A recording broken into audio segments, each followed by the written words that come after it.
Praise the Lord, Hallelujah. गिबियाव इसोरखौ हामबाय होनदों जोंनि फोरबोखौ बाख्नायदों गिबियाव लोगोसे आं आंनि गोसो गोरबोनिफ्राय नोंथांमोन बयनिसिमबो गोजोननाय हरग्रोबाय लोगोसे आंनि बे चेनेलाव बरना लाबाय दसे सम इसोरनि बाथ्रा दानि आथिखालाव जानाय जे दावहानि सोमोन्दै एसे बुंनो सानबाय जों मिथिबाय दावहाया बिमायनो बारायलांगासिनो दं बे दावहाफ्रा फैब्ला जोंनि जिबनाव माबायदि साबधान जानांगौ बेफोरनि सोमोन्दै जिसु ख्रिस्टआ बे दावहानि सोमोन्दै बांग्रिनि सोमोन्दै जाथायफोरनि सोमोन्दै भबिष्यतबाणी बुंना दोननाय दङ जोङो बेखौ माथाइनि बिजाबावहाय जों नायला मोनगोन माथाइनि 24 बालाब बिनि 3 सिरिनिफ्राय लानानै जोङो 10 सिरिसिम फरायला स्पष्ट मिथिगोन आङो बेयावहाय जिसु ख्रिस्टआ गासै बुंलांनाय बाथ्राफोरनिफ्राय सुंद'यै थाबै बुंलांनो गोसो जादों बे समावहाय गोबाङा मिथिगौब्लाबो गोबाङा मिथियाखै दा बेनिखायनो जों गावजों गाव जिउआवहाय थुलुंगानाय जाथों आथिखालाव जि जानाय जाथायफोर बेखौ जों गोसोखांनि बाइबेलनि थ्रुयै जिसु ख्रिस्टआ बेयाव बुंदों जे सैनांनाय आरो होसोजानाय बे बोथोरा बेबायदि मोनसे सम थिनिफ्राय फरायनोसै आङो अलिभ हाजोआव हारसिङै जनानै थानाय समाव सेलाफ्रा बिनियाव थांनानै होनहैदों जोंनो खोथा बेफोरो माब्ला जागोन आरो नोंनि फैफिननायनि आरो संसारनि जोबनायनि हांखोआ मा जिसु ख्रिस्टनि फैफिननायनि सम आरो नोंनि फैफिननाय समाव मा जागोन एबा माब्ला जागोन बेखौ जिसुनि सेलाफ्रा जिसुनियाव सोंदों बे समाव जिसु ख्रिस्टनिफ्राय बेबायदि हांखोखौ बिसोरो नागिरनायखाय बियो जिसुआ बे समाव बेबायदि फिननायसै दा जों बेखौबो नायनो जिसुआ फिनबाय सिरिमोननानै थादो रावबो नोंसोरखौ आन्दायहोयि बादि मानोना गोबां आंनि मुं लानानै होनगोन आंनो ख्रिस्ट'आ आरो बिसोर गोबांखौ आन्दायहोगोन नोंसोरो दावहा नांनायफोरनि आराव जानायफोरखौ खोनागोन नाथाय नोंसोर दागिख्रं जों बयखौबो बुंबाय जों बयबो इसोरखौ फोथायग्रा मानसिफ्रा जोंखौ बुंबाय जिसुआ नोंसोरो सिरिमोननानै थादो आरज खालामदो रावबो नोंसोरखौ आन्दायहोनानै पापाव खोख्लैनो हायै बायदि आरो रावबो नोंसोरनि गेजेराव लेथेर फेथेर जानानै आन्दायै बायदि मानोना गोबां मानसिफ्रा गोबां नंखाय बाखाय नाम लानानै जिसु ख्रिस्टनि नाम लानानै गोबां फोरोंग्रा मानसिफोर ओंखारगोन होनदों आंनो ख्रिस्ट'आ होननानै बुंग्रा मानसिफोरबो ओंखारगोन होनदों गमामायैनो जों खोनानो मोनबाय गुबुन हादोरफ्राव गुबुन जायगाफ्राव जिसु ख्रिस्ट'नि बेरेखा नंखाय साखि बुंगासिनो दङ जिसु ख्रिस्ट'आ गोथां इसोर बिनि बेरेखा बुंगासिनो दङ दा बेबायदिफ्राव मानसिफ्रा आन्दायनानै गावनि जिबनखौ नस्थ' खालामै बायदि साबधान जादो आरो सिरिमोननानै थादो होननानै जिसुआ बुंदों आरो नोंसोर दावहा नांनायफोर खोनागोन होनदों हांखोआ बेनो जे जोबनायनि हांखोआ बेनो जे दावहा नांनायफोरनि आरावफोर नोंसोर खोनागोन अब्लाबो नोंसोरो दा गिख्रं होनदों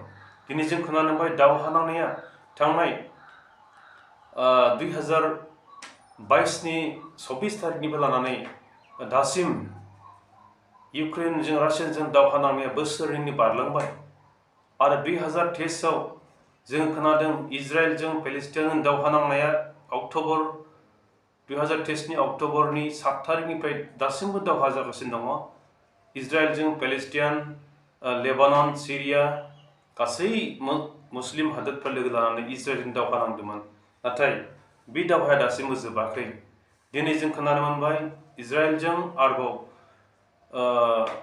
इजराइलजों इरानजों गिलु बालु दावहा नांगासिनो दं दिनै जोंनि गेजेराव निउसफ्राव जों नुबाय फेसबुकफ्राव निउसफ्राव टिभि चेनेल नुबाय गिलु बालु दावहाफ्रा सोलिगासिनो दं दा बे दावहाफोरनि सोमोन्दैनो आं नोंथांमोननिसिम एसे बुंनो सानदों बेनो जाबाय मोनसे गिथाव बाथाव दावहानि सम आरो दावहाया फैबाय लोगोफोर जों बयबो इसोरखौ गिग्रा मानसिफोर गासैबो मानसिफोर इसोरजों सोरजिजानाय मानसिफोरनि थाखाय दावहाया बिमानि गिथाव बाथाव दावहा जायोब्ला मानसिफ्रा थैब्रुङो गिलु बालु सैनांनायाव फैयो आरो गोबां खस्थ' आंखालफोर जायो, अभाबफोर जायो, आलाय सिलाय न' बां गैयि जायो, धोन सम्पतिफ्रा आद्रि जायो आरो गोबां थासारिफ्रा मोजां जाया, गोजोननाया थानाय नङा।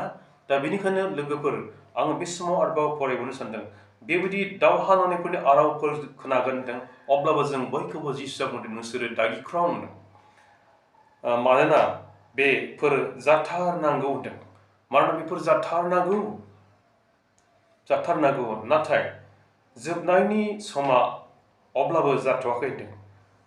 जोबनायनि समा, जोबस्रांनायनि समा अब्लाबो जाथ'वाखै, बे जाजेननायल' होनदों, जाजेननायल', आरम्भनिल', अब्लाबो जाथ'वाखै। फोलेरा फोलेरनि जेंना आरो रायजोआ रायजोनि जेंना सिखांगोन आरो जायगा जायगा आंखालफोर आरो बांग्रिं मावनायफोर जागोन।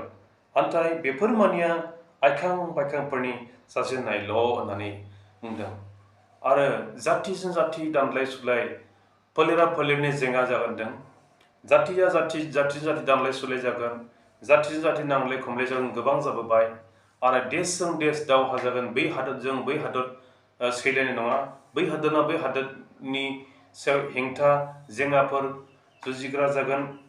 बेबायदि देशजों देश, हादोरजों हादोर बेबायदि दावहा, हा सिमाफोरनि थाखाय माबा मोनसे जाहोन लानानै बेबायदिनो मान सन्मानखौ मोननो थाखाय दावहाफोर जागोन होनदों। बेफोरबायदिया गिलु बालु मोनसे प्रिथिबिनि जोबनाय समनि थाखाय सिगां जाजेननाय मोनसे आइखां बायखांनि जोबस्रांनायनि मोनसे जागायजेननाय होननानै बुंदों। आरो बे दावहाया ओरैबायदि गिलु बालु दावहा जागोन, जों बेबायदि दावहाखौ जिबनाव नुफेरबोआखै। दिनै गाबोन जे दावहाफ्रा जादों, मिसाइल कि मिसाइल, बम कि बम, गिलु बालु बमफोरजों, गिलु बालु मिसाइलफोरजों, गिलु बालु बमा बारुदफोरजों आद्रि खालामनाय, सोर मानसिनि जिउआ बेबायदियाव थावरिनो हागौ दे? हानाय नङा लोगोफोर। रावनिबो जोंनि जिबना बेबायदि जों जिउ खांनानै थानो हानाय नङा। अभाब जायो, खस्थ' मोनो, बेमार आजार जायो, गांनाय उखैनायफोर, आलाय सिलाय, बोजों जानो लोंनो, बोजों उन्दुनो, बोजों थानो। जों दायो बेसे मोजां सुख सान्ति नांगौ बादि जायै लोङै जों मानसिया गथ' गथाय बिसि फिसा जों जिउ खांनानै दङ संसाराव।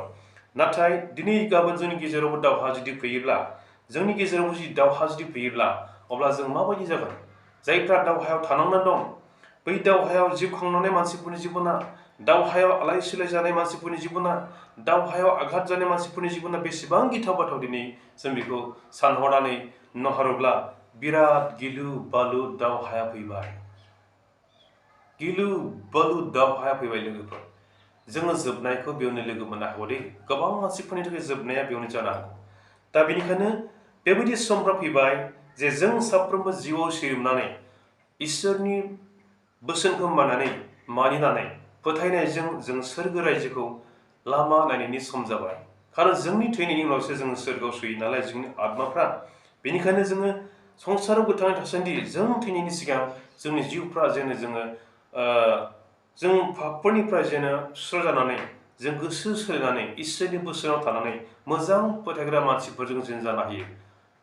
इसोरजों जों गनायजाथावथाव जानो हानायनि। मानोना बेबायदि बोथोरा फैबाय, जोबनाय बोथोरा फैबाय लोगोफोर। बेनिखायनो बिसोरो बेसेबां खस्थ'आव दङ बिथांमोनासो मिथिगौसै। आरो गिलु बालु बांग्रिं मावगासिनो दं, दैबाना जागासिनो दङ, बारहुंखाजोंबो गोबां थैगासिनो दङ। बेफोरनि थाखायबो बेफोरबो मोनसे जोबनायनि सिन दे लोगोफोर। दा गिलु बालु बांग्रिं मावबाय, जायगा जायगा बांग्रिंजों थैगासिनो दङ आरो सुनामिफोर जागासिनो दङ, बारहुंखाफोरजों थैगासिनो दङ। आङो बेखायनो बे दावहाजों लोगोसे बारहुंखाखौ एसे बुंदेरनो सानदों। दावहाजोंथ' गिलु बालु थैब्रंगासिनो दंखायो। मा जागोन लोगोफोर? बेसेबां आलाय सिलाय जागोन? संसारनि जोबनाया बेबायदिजों जालांगोन। आरो बारहुंखा, इसोरनि रागजों गिलु बालु बारहुंखाफोर जायो। जों एजिकिएलनि 13:13 जों फरायलांनो दि बारहुंखाजों इसोरनि रागजों गिलु बालु बारहुंखाफोर जायो आरो न'फ्रा बेफोरजों होसिननानै मानसिफ्रा होथारजागोन होनना बुंनाय दं। बेयो इसोरनि राग। दा बेबायदि समबो फैबाय, बांग्रिं फैबाय, दावहा फैबाय, गिलु बालु बारहुंखा फैबाय, सारअन्थाइजों गावनाय मोनसे बोथोरबो फैबाय। अब्ला जोंनि जिबना जों माबायदि थांना थागोन?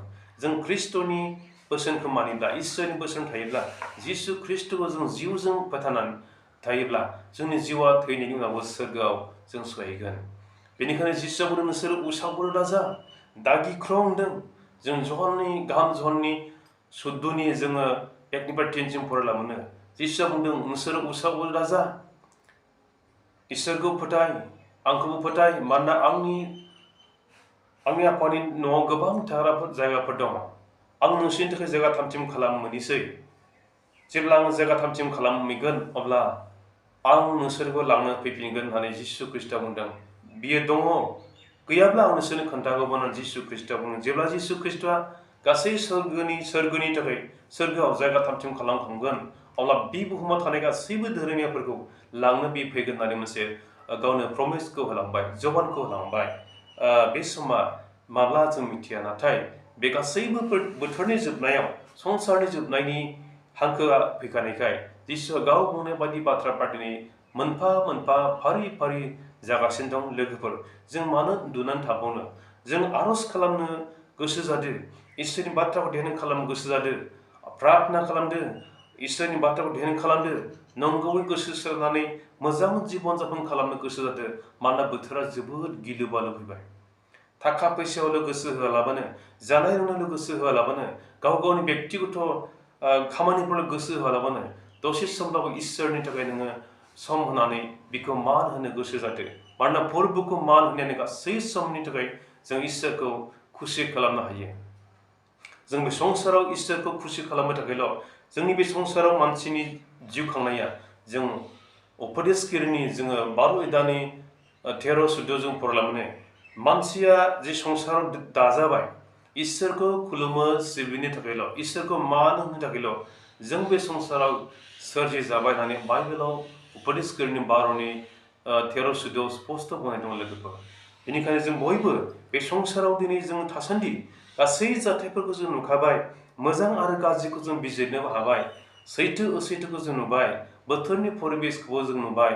अब्लाबो जों जुदि गोसो सोलायाब्ला, इसोरनि बाथ्राखौ जों गोसो होनानै फोथायाब्ला, प्रार्थना खालामोब्ला, उदै बासिनानै आर'ज खालामोब्ला, जोंनि जिउफ्रा बे दावहाया गोख्रै फैयोब्ला जोङो मा जागोन?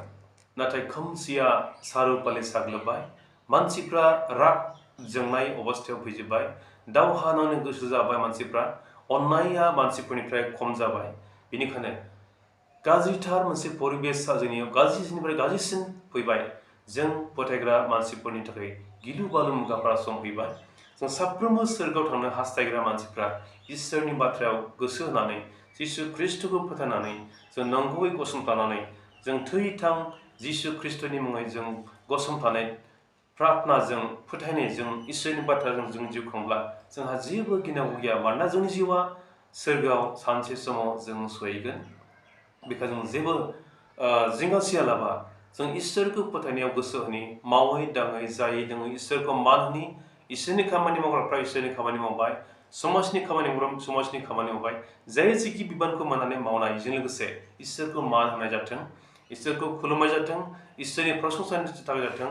प्रभु जिसु ख्रीष्टनि गोख्रै फैगोनखौबो जों लोगो मोनथों। बेनो जोंनि थाखाय मोनसे जोबथा समफोर जानो हागौ। दा गिलु बालु खोमसिया फैबाय, दावहाया फैबाय, जोबोद आलाय सिलाय गिलु बालु खारग' हायै समायसा सारो प्रिथिबिनि खना फारब्रैजोंबो आक्रमण खालामनाया जानो हासिगौ। दानि दावहानि जे परिबेसखौ नुयोब्ला थामथि मुलुग दावहाबो फैखाबाय होननानै जों बयबो मिथिबाय। दा जों मा जागोन बे समावलाय? अब्लाबो जों गिख्रङालाबा जिसु ख्रीष्टनियाव जोंनि जिबनखौ जों गथायनि। खारन जोंखौ सिरि मोनदो होनदों, आर'ज खालामदो, नोंसोरखौ रावबो जों बायखौबो रावबो आन्दायहोनो हायै बिदि जोंनि जिउफ्रा जेन आद्रि जायो बिदि। बेनो जोंनि थाखाय मोनसे गिदिर मोनसे सम, बेनो जोंनि मोनसे सननानै सुजुग सम। जों इसोरखौ मान होनि, प्रार्थना खालामनि, जों इसोरनि बाथ्रा ध्यान खालामनि। जों गोदानै जिउजों सारिजानाय फिसाफोर जानानै आत्मिक जिउनि पसाकफोर गाननानै थोंजोङै जोङो नुजाजानायनि सल'नि 15 जों फरायला मोनो। बेयावहाय बुंदों साबबायसिन दं जायफ्रा जिउनि पसाकखौ गाननानै थाबाय। जिसुआ बुंदों, नाय आं सिखाव बायदि फैगौ। जायफ्रा सिरोमनानै हिफोरखौ मोजां गाननानै थागोन बिसोरो बेसे सुखि, बिसोरो लांथिया फांथिया मोनजानाय नङा, लाजिनांनायावनो गोग्लैनाय नङा होनदों। जों आत्मिक जिउनि पसाक गाननानै जों जिउआव सिरोमनानै थानि, फोथायनायाव जों गावजों गाव अनलायनानै हेफाजाब होनानै थानि आरो जों गोख्रैनो जिसु खृष्टनि जे फैगोनखौबो जों लामा नायनानै थानि जोंनि सिरिबोनानै थानायानो जोंनि लामा नायनाया हामबायसै बे समाव आं दसे सम दावहानि सोमोन्दै लोगोसे सिरिबोनायनि बिसय दसे सम इसोरनि बाथ्रा नोंथांमोनजों शेयार खालामनायखौ आङो दोनबाय बे बाथ्राजों नोंथांमोननि जिबनाव फोरबोआ जोबोद आशीर्बाद लाबोथोंसै बयखौबो इसोरा बोर होथोंसै जिसुनि मुङै गोजोननोसै प्रेज द लर्ड थैंक यू